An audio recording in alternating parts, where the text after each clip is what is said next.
Si tu regardes cette vidéo, c'est sûrement parce que tu es salarié et que tu cherches à gagner de l'argent.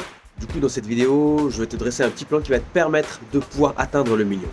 Alors attention, c'est pas une recette magique, c'est pas un truc que tu as à gratter où tu gagnes un million tout de suite. Non, il va te falloir un petit peu prendre de risques, il va te falloir être patient et il va falloir faire travailler l'argent.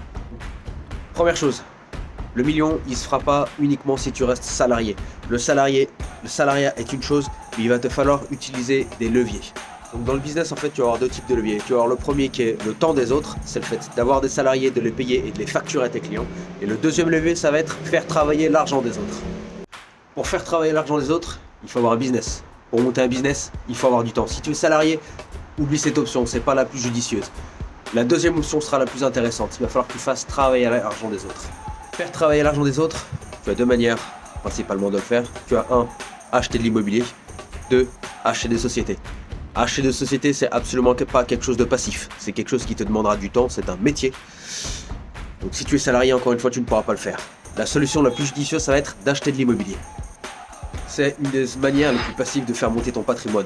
Le locataire rembourse ton crédit, toi tu utilises le levier. Petit à petit, tu engranges du patrimoine et si tu achètes bien, tu fais du cash flow tous les mois. Donc, première chose, tu fais un état des lieux patrimonial. Qu'est-ce que tu as? Je parle d'épargne. Si le mieux pour commencer dans l'immobilier étant d'avoir au moins un livret A, ce sera ton épargne de précaution. Il est strictement hors de question d'acheter de l'immobilier et potentiellement d'avoir des pépins à régler si tu n'as pas un sou en banque. Ne fais pas ça. D'abord, tu constitues ton épargne de précaution, 20 000 balles, un livret A, c'est le strict minimum et t'es couvert. Deuxième chose, tu vas utiliser une partie de ce livret A en apport pour acheter un bien immobilier. Comment faire? Déjà, première chose, il va falloir repérer un secteur. Moi, ma stratégie, elle est de ne surtout pas acheter dans les grandes villes. Quand tu commences, tu n'as pas de capital. Les grandes villes, il va te falloir des durées d'emprunt très longues ou mettre un apport ou alors mettre de l'argent tous les mois. Tu seras en cash flow négatif, oublie ça tout de suite. Donc l'idéal est de trouver une petite ville à 1 heure d'une grande agglomération. Ça peut être à 1 heure de Lyon ou à 1 heure de Marseille. Et d'investir. Si tu as des réticences à investir dans l'immobilier, le plus simple que je puisse te conseiller, c'est d'acheter une petite surface. C'est ce qui te coûtera le moins cher et là où les rénovations coûteront le moins cher. Et d'acheter loué. Pourquoi? Tout simplement parce que si le bien est déjà loué, tu n'auras pas de problème à le relouer. Si le bien est déjà loué, normalement les travaux sont faits, tu n'auras pas à t'en occuper lors du départ du locataire. Peut-être un rafraîchissement mais pas beaucoup plus. Le fait d'avoir un bien qui est loué tout de suite va pouvoir te permettre de gagner de l'argent tout de suite. Dès que tu as signé, tu envoies ton IBAN au locataire et le loyer arrive sur ton compte directement. Un autre point qui peut être assez important, c'est de toujours demander une enveloppe travaux. Tu fais faire des devis, même si tu n'as pas de travaux, tu demandes des devis. Pour ça, il y a deux raisons.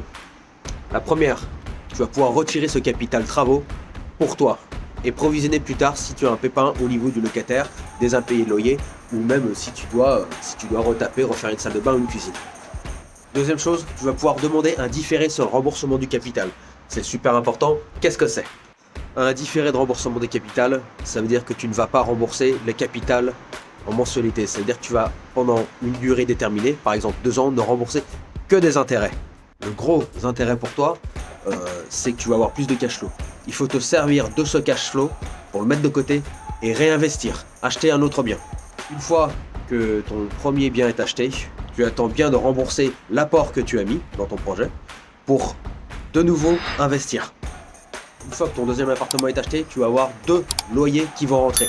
Attention pour le deuxième investissement, bien toujours te penser à demander le différé de remboursement sur le capital. C'est absolument crucial, c'est ce qui va te permettre de mettre en apport pour le prochain investissement. Combine cette technique, tu peux très facilement te développer. Comment? Tu as acheté tes 2 appartements, tu sais comment en gérer 2, donc tu peux en acheter 2 autres, ou tu peux même carrément attaquer un immeuble. Attention! L'inconvénient de cette stratégie, c'est que comme tu ne fais pas de travaux, tu vas devoir payer des impôts. Comment y remédier? Tu sais comment acheter un appartement, tu sais comment gérer un locataire, tu vas pouvoir maintenant apprendre comment gérer des travaux. Donc tu achètes un bien avec des travaux. Il faut que l'opération soit toujours rentable.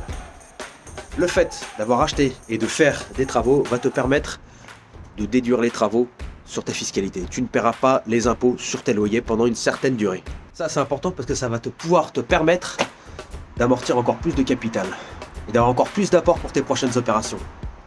Ensuite, quand tu commences à avoir quelques appartements, en général autour de 3-4, moi je recommande d'attaquer des immeubles. Tu peux attaquer des petits immeubles, 3-4 appartements, c'est très bien.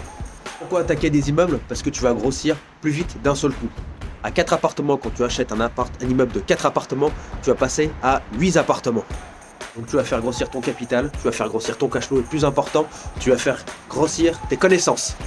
Avec cette stratégie, tu peux atteindre le million d'euros d'endettement sur une durée de 5 à 10 ans. Entre-temps, tu auras gagné du cash flow, tu auras remboursé tes crédits. Ça fait que le jour où tu vendras tes biens, où tu rembourseras ton capital, tu vas dégager une grosse marge. Notez, tu n'es pas obligé de revendre tes biens. Si le cash flow te plaît, la rente te plaît, tu peux très bien faire racheter ton crédit au bout de 10 ans. Tu vas diviser tes mensualités de crédit par 2, ce qui fait que tu vas considérablement augmenter ton cash flow.